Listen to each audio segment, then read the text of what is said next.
CM సీట్లో రేవంత్, జనం గుండెలో కేసీఆర్. ఇది ఎలాగో చెప్పనా? మీరు నిద్ర లేవ ముందుకే చిత్తబండమ్మ చిత్తబండమ్మ అని వస్తుంది. దానివల్ల కేసీఆర్ విలేజ్ డెవలప్మెంట్ చేసిండు కానీ సిటీ డెవలప్మెంట్ చేయలేకపోయాడు. ఉదయం లేస్తే మీరు లేవ ముందుకే చిత్తబండమ్మ చిత్తబండమ్మ అని ఊరూరికి ఒక ట్రాక్టర్ కొని ఊరూరికి పంపిండు కేసీఆర్. అదే జిల్లంగుండలో కేసీఆర్, సీఎం సీట్లో రేవంత్.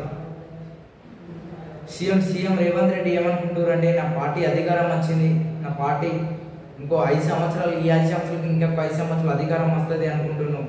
నువ్వు ఇట్నే పోలీసు బందోబస్తులతోటి మా జియో పార్టీస్ బాధితులను ముట్టించినా, నువ్వు ఎన్ని అరచకాలు చేసినా ఇంకో 5 ఇయర్స్లో మీ కేసీఆర్ వస్తాడో రాడో తెలియదు, కానీ మా బీజేపీ పార్టీ అయితే అధికారం వస్తుంది. మీరు ఎన్ని అరచకాలు చేసినా, మీరు కరీంనగర్లో చేసినా, హైదరాబాద్లో చేసినా, ఢిల్లీలో చేసినా, గల్లీలో చేద్దామనుకున్నా, ఢిల్లీలో చేద్దామనుకున్నా, కానీ మీ ఏం అరచకాలు నడవాయి. మా బీజేపీ అధికారం వస్తుంది. మా బండి సంజయ్ ఆర్ఎస్ కార్యకర్త నుంచి ఇలా సెంట్రల్ మినిస్టర్, పార్టీకి పతార పెరిగింది.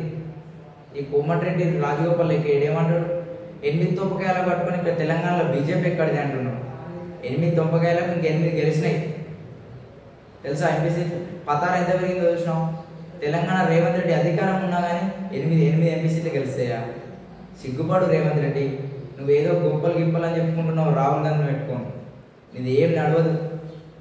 జై శ్రీరామ్.